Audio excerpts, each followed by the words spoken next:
Hey folks, Wes here. I just want to give a quick update on how the build leveling for Stormweaver feels. Pretty much the Spark Cold Infusion, Flame Wall, Lightning Infusion feels really good.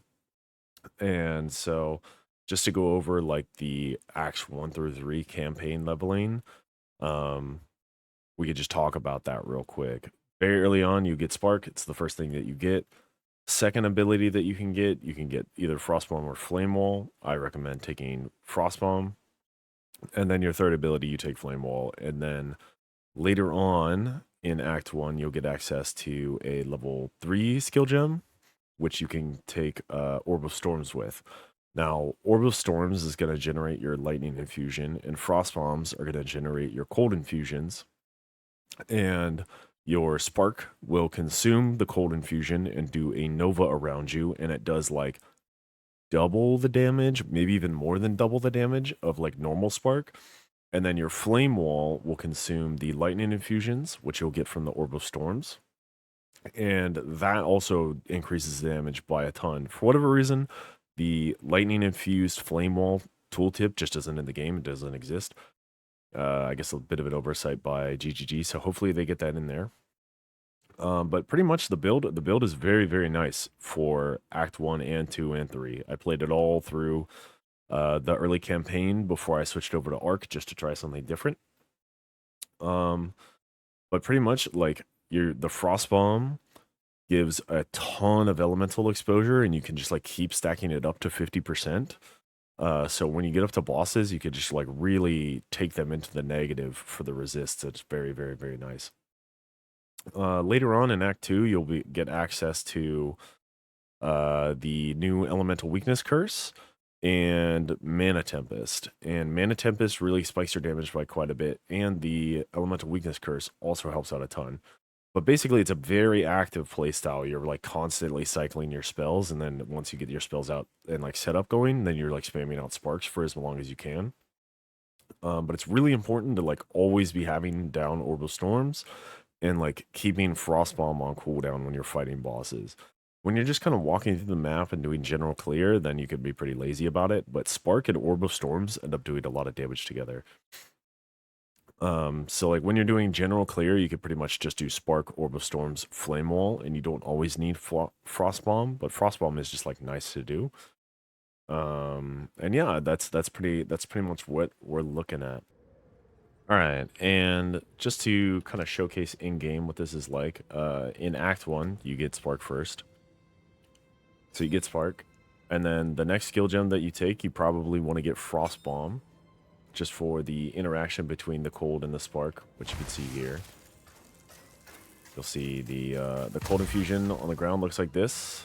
You have to walk pretty close to grab it, and then when you use it, it does a big nova. It's pretty nice. The next things that you want to get is probably just like upgrades for Spark, which is the rapid casting and control destruction. With your next skill gem, you're going to get Flame Wall, and you probably want to take Fortress next. It just feels really nice to be able to cast in any direction, and like your sparks will get flames, and that feels pretty good. When you get Orb of Storms, big thing that you want to take first and foremost is actually Abundance 1. Abundance 1 is really nice because it causes your Orb of Storms to have less skill effect duration, and you kind of want them to expire anyway because you want the lightning infusions from them. It'll probably be decently hard to use all the lightning infusions that you get with the flame wall, but this is what it ends up looking like. So that's what the lightning infusion looks like right there. You pick it up, and then with the flame wall, you can kind of see there's like lightning particle flex on it now, and it empowers your sparks and makes them like bigger and better. So what it ends up looking like is you walk up to a boss and you start casting, and you get your infusions, and then you get everything out, and you get a lot of extra damage just from the flame wall and the orb of storms and the extra cold infused sparks, because it gives you like an extra 5 to 6 sparks to come out of you and a nova around you. Ends up being just like tons and tons of damage against bosses. It's really quite incredible stuff. And it's really nice for clear. So you're just like walking around, you're casting orb, you're casting your thing, you're casting this, and you're just casting sparks inside your flame wall. And you just keep doing that over and over again. And then, so things that I liked for picking up these remnants, because they're pretty hard to pick up early on, is taking up harmonic remnants. Lets you pick it up from further away. So I like those. And then once you get access to level 2 support gems, I think harmonic remnants is 3, but 20% chance for extra is nice. Short fuse in Frostbomb helps a ton. You get access to the level 2, I want to say in Act 3, the level 2 support gems.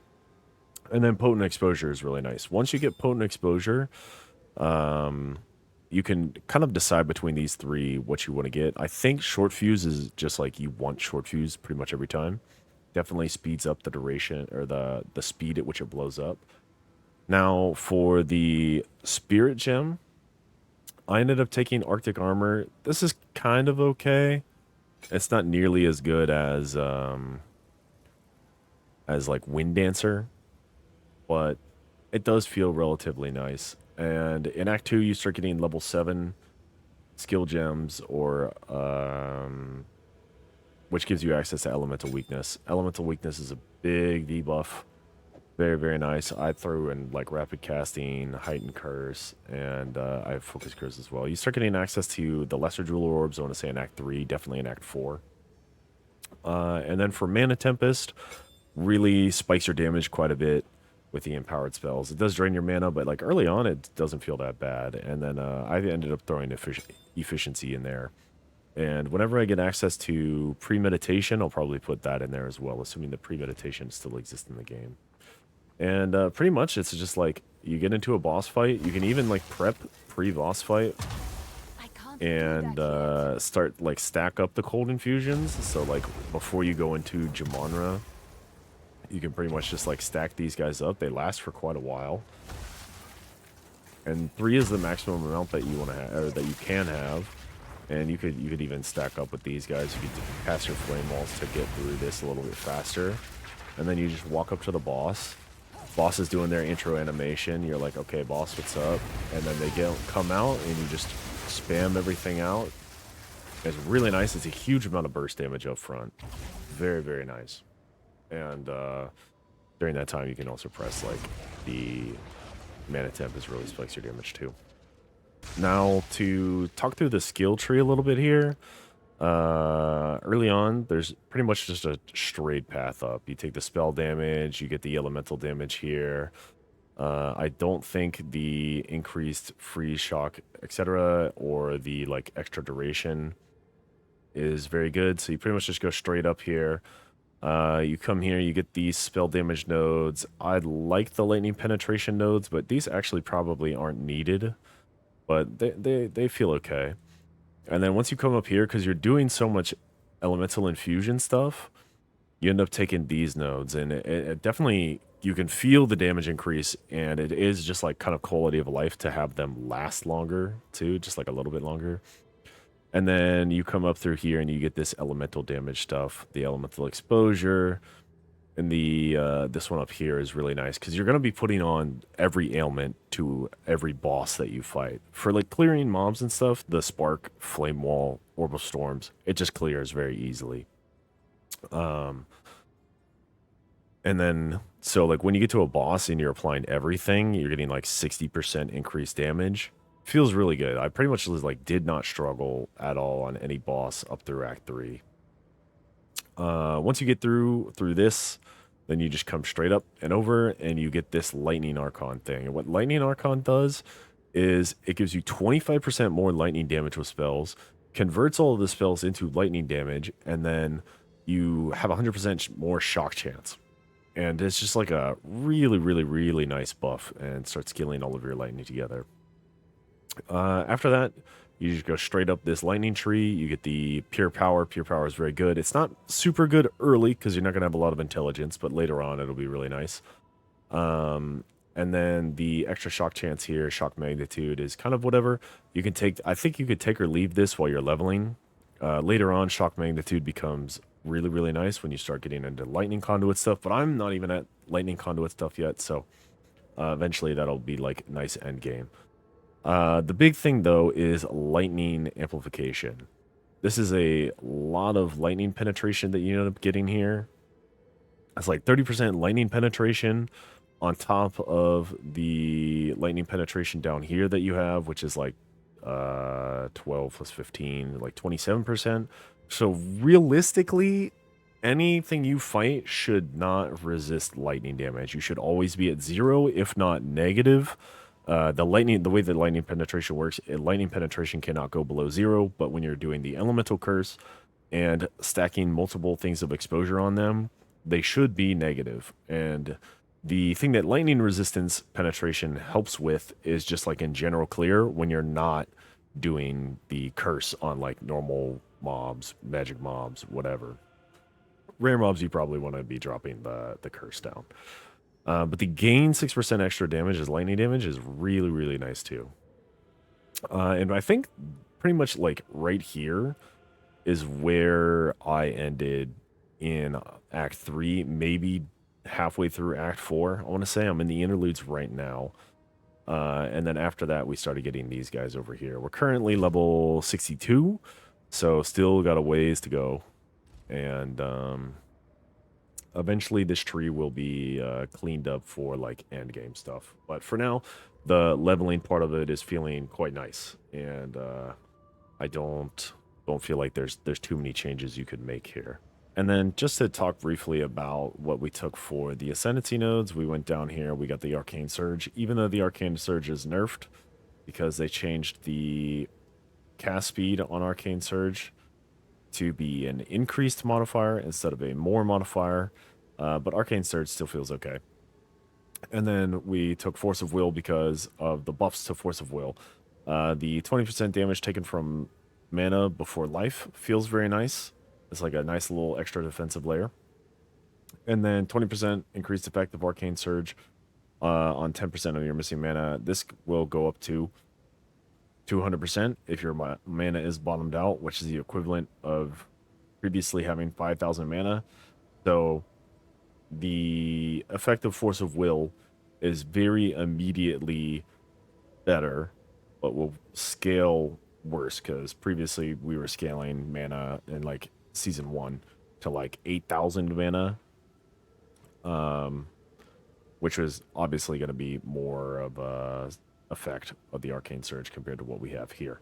But as just like I take this, I feel better immediately. It does feel good. Other considerations that you could do is the Refracted Illusion. I think Refracted Illusion has a lot of potential that we may play with later. But the next 2 points we're probably going to take for the 6th Ascendancy point is probably going to be Strike Twice. And then we'll probably take Reflected Illusion and try to figure out how to spend the extra cold and fire infusions.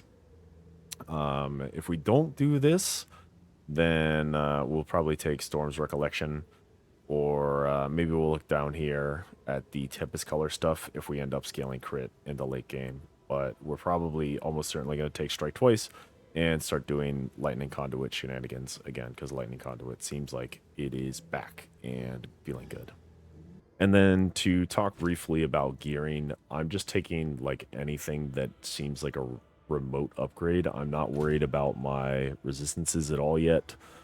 So we haven't sorted that out. But for the weapon, definitely want to get plus to spells, specifically lightning spells. I just have not found a better wand yet.